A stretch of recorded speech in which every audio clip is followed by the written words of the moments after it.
بسم الله الرحمن الرحیم سوره شمس شروع میشه. در اولش الله قسم به آفتاب یاد کرده. آفتاب هم یکی از جمله موجودات بزرگ الله که بسیار منافع بزرگ یا در حقیقت اساس حیات و زندگی انسان ها به او وابسته است. نور شام، حرارت شام و همچنان دایی که تغییرات شب و روز توسط عظیم این اهمیت دیگری داره.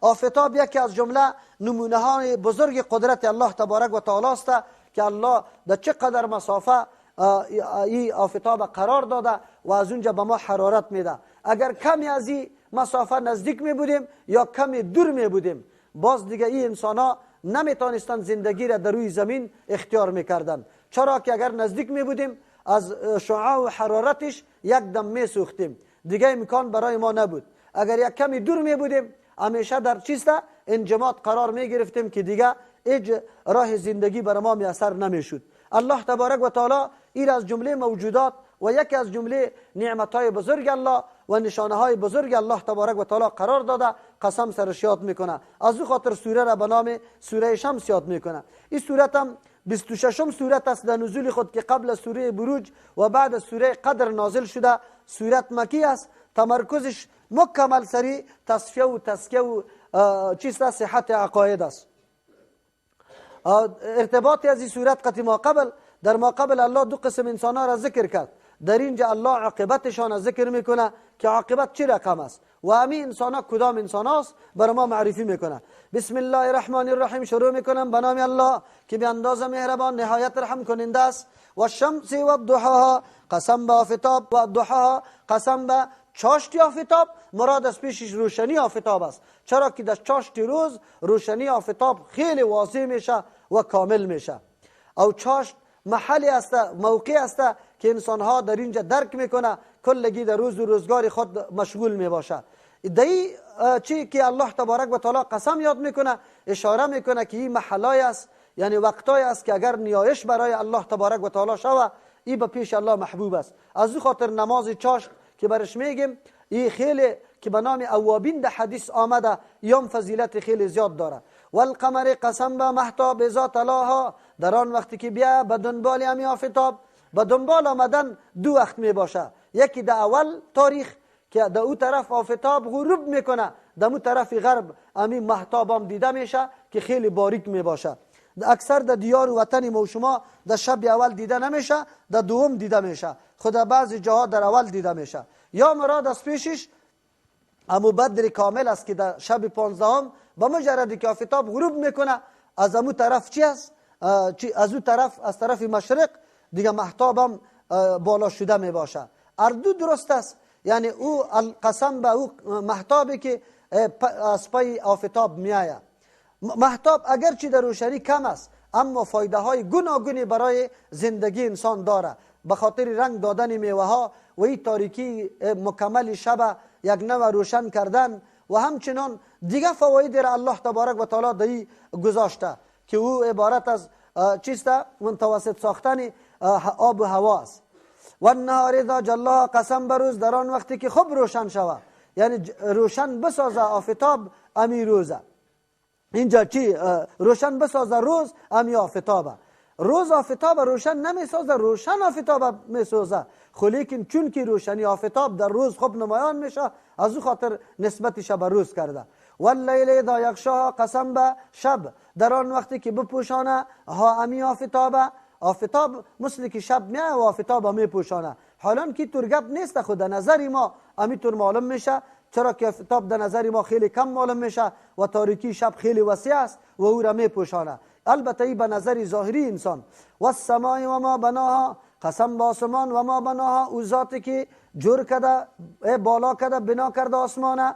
اینجا ما چیست؟ عبارت از الله تبارک و تعالی خالق آسمان است، بنا کننده آسمان است و اطلاق ما بالای ذوی العقول بالکل در لغت عرب صحیح شده. کسایی که میگه که نه سر ذوی العقول اطلاق ما نمیشه این درست نیست. سیبوی قائل به است که ما اطلاقش سر ذوی العقول هم میشه.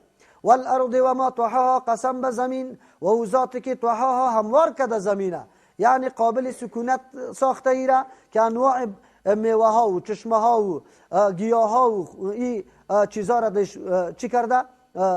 جور کرده در زمین که انسان دو زندگی میکنه، از او استفاده میکنه. و نفس و ما سواها، قسم به نفس و او ذاتی که برابر کرده، یعنی اندام اعضای امی نفس برابر کرده، قسم به او. فالهمها فجورها و تقواها، پس فامانده الهام کرده، یعنی فامانده الله تبارک و تعالی فجورها، بدیهای امی نفس و تقواها، پرهیزگاریشه، کلش الله تبارک و تعالی برشان فهمانده. از اینجا معلوم میشه که الله تبارک و تعالی به هر کس هم تقوایش پرهیزگاریش داده و هم بدکاریش، یعنی الهام کرده نفس یا بدن ما مشتمل به دو چیز است، امرای خیر درش وجود داره، امرای شر. قوت هایی که ما را طرف شر میکشانه او هم موجود است و قوت هایی که ما را طرف خیر میکشانه او را هم موجود است. آلی کس توسط انسان است، قوت خو هر دو موجود است که کدام طرف انسان انتخاب میکنه. از او خاطر الله بعد از این میگه قد افلح من زکاها، این جواب قسم است. مثل که اشاره به این میکنه، مثل که شمس، آفتاب، قمر، همین قسم روز، شب، آسمان، زمین، هر کدامش چی هست؟ مشاهده میشه، به چشم دیده میشه و به یک نظم منظم میآید و همچنان یا فایده میده. نفس انسان هم فایده میده. خب فایده ازید اختیاری خودیت است که تو کدام طرف میکشانی نفسیت، فایدهش مرتب میشه. فایده های از یا به مثل شب و روز و آفتاب و مهتاب و آسمان و زمین واری نیست که جبران میبرایه و در زیر فرمان تو نباشه. نفس در زیر فرمان توست. از امو خاطر است که اگر عذاب برات داده میشه بنابر اختیار خودت، اگر ثواب برات داده میشه بنابر اختیار خودت. قد افلح من زکاها، یقینا به کامیابی رسید، به مقصد رسید منو کسی که زکاها، نفس خدا پاک کرد از هر نوع رذایل، از عقیده غلط، از عمل نادرست و از اخلاق زشت مکمل پاک کرد. این نفس کامیاب شد. تزکیه نفس توسط قرآن و حدیث میشه. از امو خاطر کسی که رابطه به کتاب الله و سنت رسول الله داره نفس تزکیه پیدا میکنه. در نصاب تعلیم انبیاء علیهم السلام هم و یعلمهم الکتاب والحکمت و یزکیهم است. اونجا قرآن و حدیث نصاب تزکیه شمرده شده، تزکیه توسط عظیمه. و قد خواب من دساها، و یقینا صاحب خساره شد، محروم شد منو کسی که از تمام نعمتها دساها، یکی در خاک آمیخت یا او را به گناه پوشانید. دست میگه مخلوط کردنه. نفس اگر خلط کردی با امرای چیسته گناه یا امرای بدعتا، امرای عقیده غلط، دیگه اینجا از تمام نعمتها و ثوابا محروم شدی. معلوم شد که در اینجا اختیار قطعی خود انسان است که نفس خود تزکیه میکنه، پاک میکنه یا به گناه آلوده میکنه. از امو خاطر است که انسان مکلف است و الله ثواب و عذاب سرش مرتب میکنه. آلی آلوده شدن نفس توسط چی میباشه؟ انسان اول اینمیسته که عقیده انسان صحیح نباشه، همیشه شک و شبهه در قلبش باشه، اعمال ازیم آلوده با امرای بدعت و شرک می باشه. و همچنان چون خشیت الله در قلبت نیست، الله را به طریق درست نمیشناسی، معرفت قوی الله در قلبت نیست، از او خاطر در مورد قیامت، در مورد عذابا هم شک و شبهه برات پیدا میشه. پس معلوم شد دو قسم نفساست. یک نفسایی که تزکیه شده، یعنی عقیده درست پیدا کرده که حالی عملم ثمره امو عقیده درست میشه، اخلاقش هم سری از او مرتب میشه. و یکی اونمو نفسایی هستن که نعوذ بالله آلوده است به شرک و به بدعت و به گناه، از او خاطر از وا توقع خیر هیچ وقت آدم نداشته باشه. کذبت ثمود بتقواها، نسبت دروغ کرد ثمودیا بتقواها، به سرکشی خود، یعنی امین نفس خود سرکش ساخته بود. از او خاطر وا چی کردن؟ نسبت دروغ کردن به صالح علیه السلام که تو درست نیستی.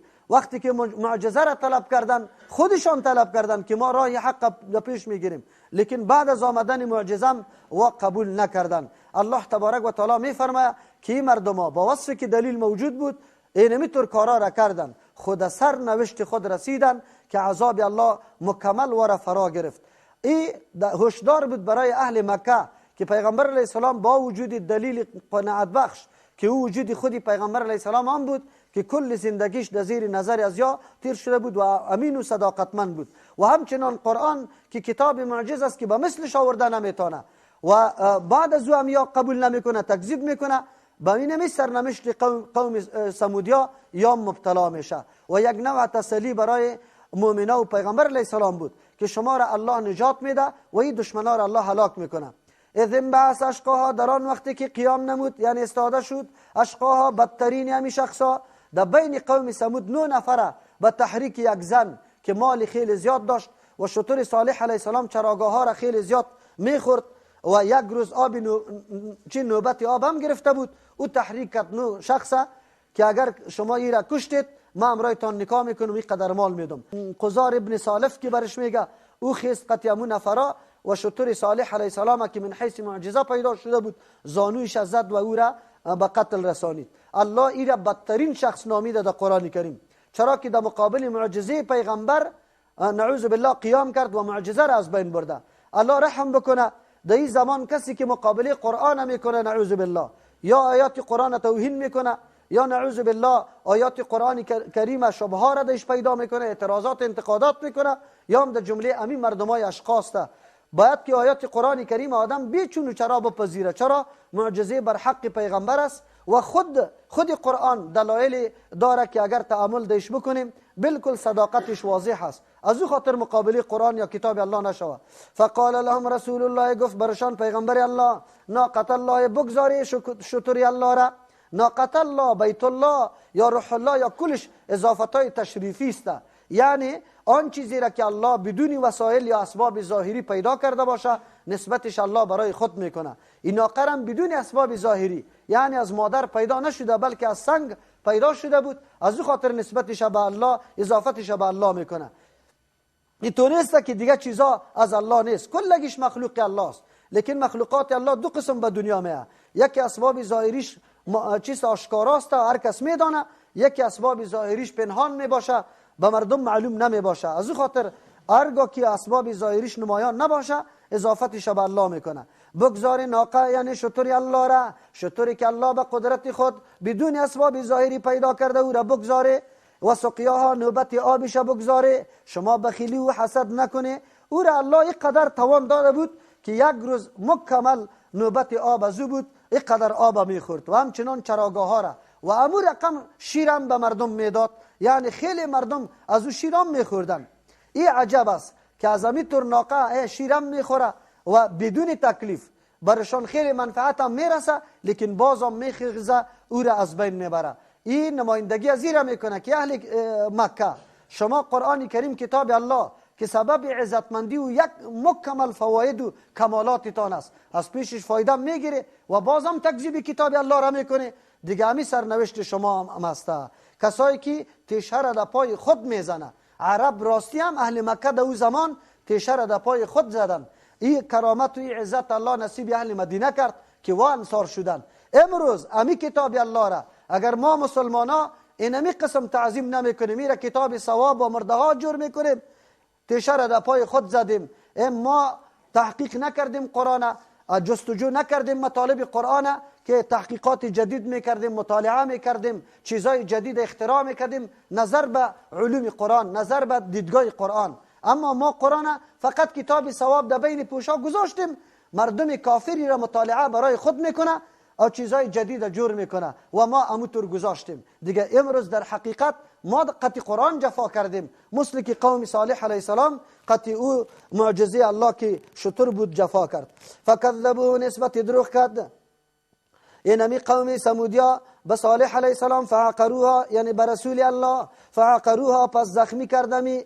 عقر پای زدن میگه و بعد از او کشتن، یعنی پایای همی ناقه زدن. فدمدم علیهم ربهم پس واژگون کرد یا عذاب فرستاد بالایشان ربهم پروردگارشان، به ذنبهم به سبب گناهشان، چرا که الله خود ظالم نیست. فسواها به خاک یکسان کدمی قومه، چرا که عزت و شرافت خود نفهمیدن. الله برای از که تصدیق کنه برای از یا معجزه روان کرد، باید قدر و قیمتی و معجزه را میدانستن، لیکن یا برخلاف کردن و هر کس که معجزات الله را برخلاف عمل میکنه اینی طور قطع خاک یکسان میکنه. ما و شما امروز قطع خاک یکسان هستیم. اینقدر نفوسی که در دنیا مسلمان زندگی میکنه کلش غلام غرب و شرق است. همیشه حکومتایشان، ملتهایشان مکمل خود استقلالیت نداره، برای خود یک نظام متحد و یگانه نداره که نظام الله در کل سرزمین حاکم باشه. چی نیاز داریم ما به پادشاهی متعدد؟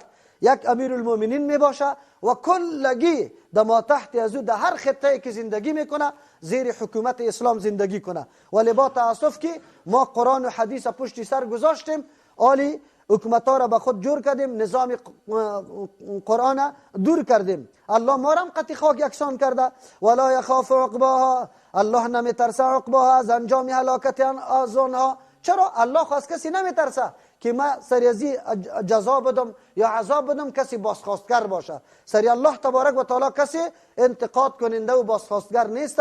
از او خاطر الله که کسی را عذاب میده از کسی هراس نداره. سبحان ربک رب العزة عما یصفون و سلام علی المرسلین والحمد لله رب العالمین.